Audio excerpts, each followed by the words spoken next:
Ya está con nosotros el doctor Arturo Contreras Marín, él es neurólogo, para platicar el día de hoy de este tema aquí en Código Salud. Arturo, me da muchísimo gusto recibirte nuevamente en tu casa, que es Código Salud. Muchas gracias por la invitación, Gracias, Mariano. Arturo. ¿Qué es el síndrome de Guillain-Barré?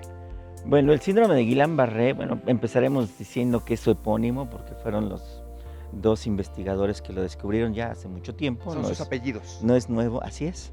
Son 2 nombres Y además, distintos. déjame hacer una pausa en este momento, un paréntesis. La mayoría de los descubrimientos por enfermedades, síndromes, están muy relacionados con los nombres y los apellidos de quienes los descubren o elaboran algún Así es, en tratamiento. medicina le decimos epónimos, en Ajá. realidad ya no se usan tantos epónimos, se usa el nombre real.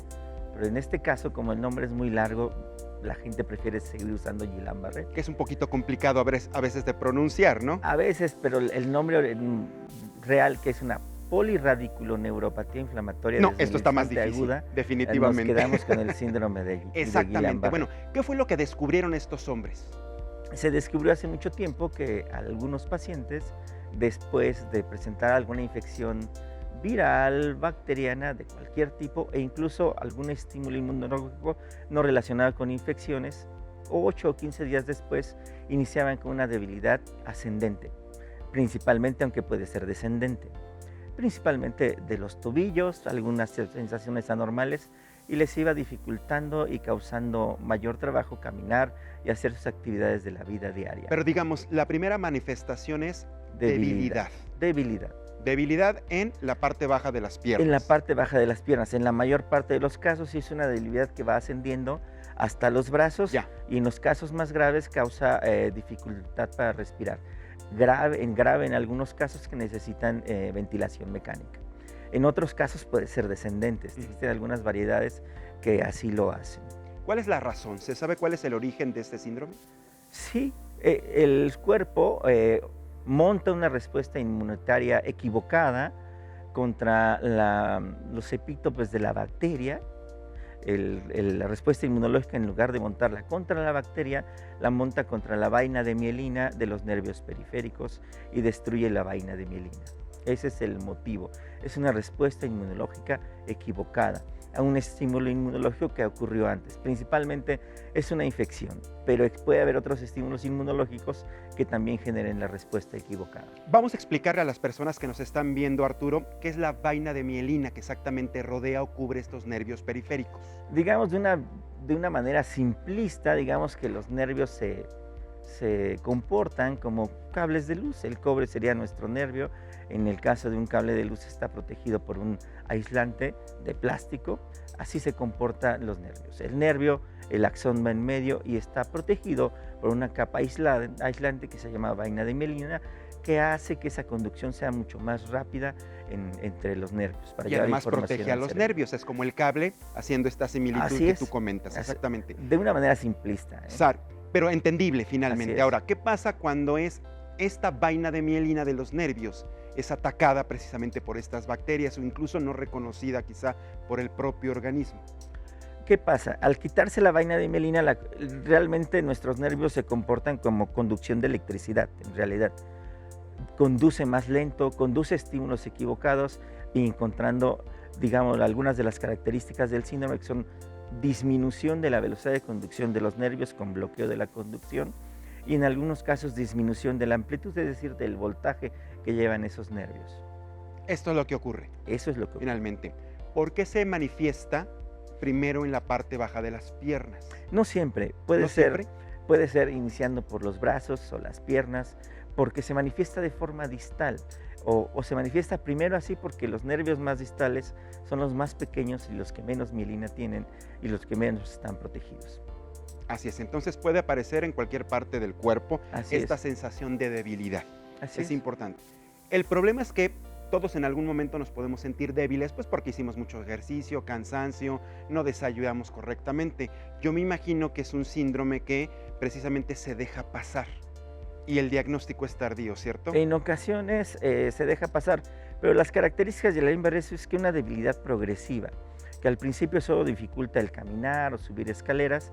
Hay distintos niveles de gravedad, pero ya cuando una persona no puede realizar actividades de la vida diaria, por supuesto que tiene que ir al médico, ¿no? Es decir, no se pueden levantar, hacer sus necesidades Claro, no personales. tienen fuerza, Así definitivamente. es, No hay manera de que no hay. ellos puedan controlar sus Así es. extremidades. Hay algunos casos leves que incluso pasan en su casa 2, 3 días, se limita el cuadro y nunca son tratados. Hay casos así, pero hay casos que llegan al hospital y se intuban y afortunadamente la incidencia de mortalidad en este síndrome es baja siempre y cuando los pacientes se atiendan. Vamos a platicar ese extremo. ¿Por qué se llega a morir una persona con Guillain-Barré? Porque el Guillain-Barré es variable, es decir, puede ser un paciente que siga caminando y solo tiene síntomas leves hasta el extremo de gravedad, pero principalmente mueren por insuficiencia ventilatoria. No pueden respirar, llegan tardíamente al hospital y hay algunos casos catastróficos que el máximo de debilidad muscular en esta enfermedad se tiene a las 2 o 4 semanas. Ese es el máximo de debilidad muscular, pero hay algunos casos catastróficos que se llega en unos cuantos días. Entonces, yo creo que sí es importante determinar, y qué bueno que nos explicas, que esta variante significa manifestar la enfermedad o este síndrome en muy poco tiempo. Así es. O sea, no estamos hablando que pueden pasar años, sino que es en realidad semanas para que una persona a lo mejor pierda movilidad casi en el 100%. Claro, son semanas o días en realidad cuando la debilidad está totalmente manifestada. Y es este problema, digamos, respiratorio, por decirlo así, el que puede causar la muerte. Exactamente. Y las complicaciones que lleva en ocasiones una persona está totalmente postrada, como trombos en las piernas, puede haber trombos en el corazón, complicaciones relacionadas a la postración y la ventilación mecánica. Bien, una Los vez que nos llevan a la identificada, Arturo, esta falta de movilidad, que tienen esta debilidad, que son personas que tienen que tener apoyo, ayuda de otra persona, incluso a lo mejor que se puedan mover en una silla de ruedas, etcétera, etcétera.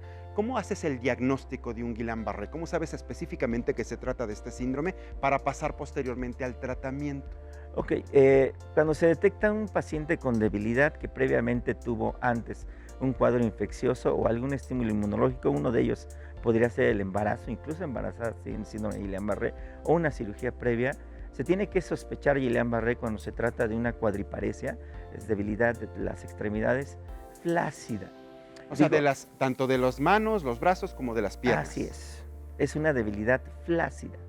Es decir, los reflejos que buscamos los neurólogos en la consulta deben estar disminuidos o ausentes y el tono muscular debe estar disminuido. Es la principal, el Guillain-Barré es la principal causa en la actualidad de cuadriparesia flácida en el mundo. Antes era la poliomielitis, pero con la vacunación hemos logrado pues, que ya no sea la primera causa, ahora es el Guillain-Barré. Entonces, detectamos cuadriparesia flácida, inmediatamente debemos sospechar Guillain-Barré. Es un poco distinto cuando los pacientes están espásticos, eso quiere decir que es medular, pero si no tiene reflejos y no tiene tono y está débil, es un síndrome de Guillain-Barré. Al decir, por ejemplo, que no hay tono, que no hay reflejos, ¿es una persona que a lo mejor le puedes pellizcar una pierna y no sentir el pellizco? No, eso es sensibilidad. Los reflejos los buscamos con un martillo específicamente percutiendo en el algunas clásico partes. que nos pegan aquí abajito de la rodilla y se mueve nuestra pierna, ¿no? Así es. ¿Pierden esto? Eso se pierde, se pierden los reflejos inicialmente. Algunos casos al principio también tienen reflejos, pero buscamos el tono muscular. Cuando esto se hace y sospechamos Guillain-Barré, tenemos que hacer forzosamente algunos estudios. El principal es una punción lumbar, es extraer líquido cefalorraquídeo de la espalda de los pacientes y lo que buscamos ahí es que las proteínas estén elevadas sobre lo normal, sin que aumenten las células inflamatorias del líquido cefalorraquídeo. Eso en medicina se llama disociación albuminocitológica. Si tenemos eso, lo más probable es que el paciente tenga Guillain-Barré. Y el otro estudio que es diagnóstico y es de pronóstico, tenemos que hacer unas velocidades de conducción nerviosa de las 4 extremidades para medir precisamente eso, la velocidad a la cual conduce un nervio y ver qué tan afectados están. Oye, los Arturo, nervios. en caso de que el diagnóstico sea negativo, pero las manifestaciones clínicas sean similares al Guillain-Barré, ¿qué otra enfermedad puede ser? Pueden ser muchas, aproximadamente hay 14 diagnósticos diferenciales del Guillain-Barré, uno de ellos la poliomielitis, la difteria, las parálisis hipocalémicas, las parálisis por hipotiroidismo, las parálisis por una bacteria que se llama Borrelia, hay una polineuropatía asociada a VIH, hay varias enfermedades. ¿Pero este estudio también puede arrojar ese diagnóstico? Es decir, ¿se puede descartar el Guillain-Barré y se puede confirmar otro padecimiento parecido? ¿O se tiene que hacer otro análisis? No, se van descartando. En caso de la carálisis hipocalémica, obviamente en los estudios de rutina de un paciente que se hospitaliza, se le pide potasio sérico. Si de un paciente con debilidad muscular tiene 2 de potasio, pues obviamente no será Guillain-Barré. Se repondrá el potasio y mejorarán los pacientes. O sea, ya tienen ustedes definidos los parámetros para identificar el Guillain-Barré de lo que no lo es. Así es. Definitivamente. Así Ahora, es. ¿qué tan común es? Haciendo precisamente estos estudios, estos análisis, ¿qué tantos casos son positivos, qué tantos casos son negativos? No es tan común el síndrome de Guillain-Barré.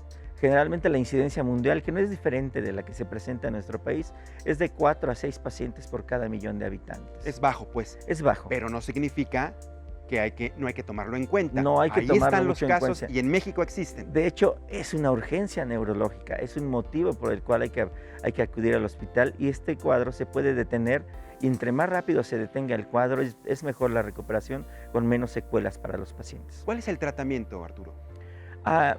Primero hay que clasificar la gravedad del síndrome de Guillain-Barré. Si un paciente puede caminar y hacer sus actividades de la vida diaria de manera cotidiana, solo se pone en observación, y si llega un momento en que se estabiliza y no se agrava, ya no se trata. Existe otro tanto de pacientes que pueden caminar más de 5 metros sin ningún problema y que no se agravan. Pero cuando el paciente ya no puede caminar de 5 metros y ya no puede realizar sus actividades de la vida diaria, y no se diga el que está postrado en cama, tienen que ser tratados. El tratamiento, hay 2 tratamientos disponibles. Uno es con inmunoglobulina humana normal a 2 gramos por kilogramo de peso, fraccionada en 5 días, y otro que es la plasmaféresis, es decir, el recambio plasmático, conectarnos a una máquina que va a filtrar. ¿La primera es farmacológico? ¿El primer tratamiento es farmacológico? El primer tratamiento podemos decirlo que sí, es farmacológico, es anticuerpos que se inyectan en los pacientes.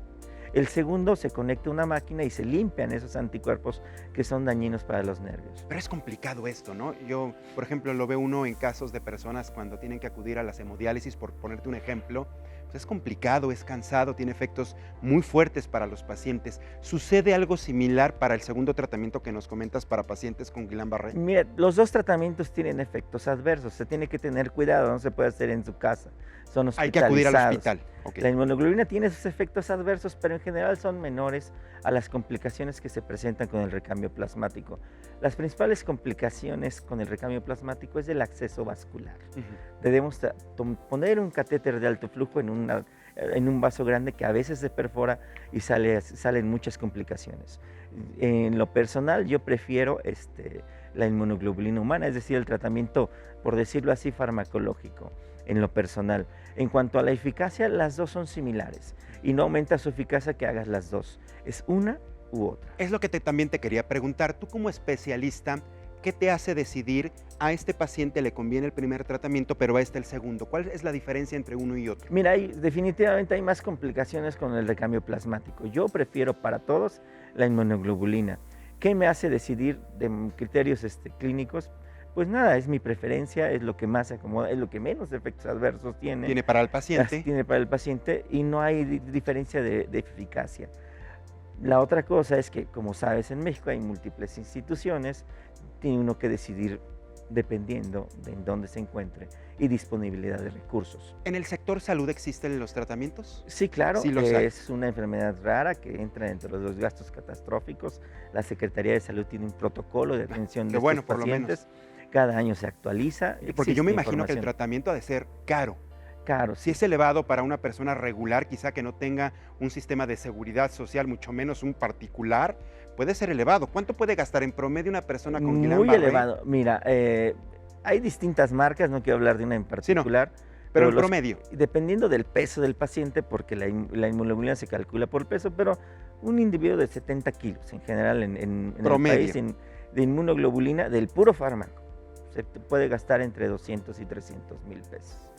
¿Al año, al mes? Del tratamiento total. El tratamiento. Muchas personas no tienen esa cantidad. Más los gastos de hospitalización, fíjate, más los gastos. Estamos hablando de $500,000 de pesos. Yo creo que sí, entre 500 y depende de cuánto tiempo esté hospitalizado. Exactamente, fíjate. Y aquí a ojo de buen cubero, porque no sabemos, cada tratamiento es diferente, cada paciente es completamente distinto, pero qué bueno que por lo menos el sector salud sí lo tenga integrado dentro de esta serie de programas de gastos catastróficos por enfermedades raras en México. Así es.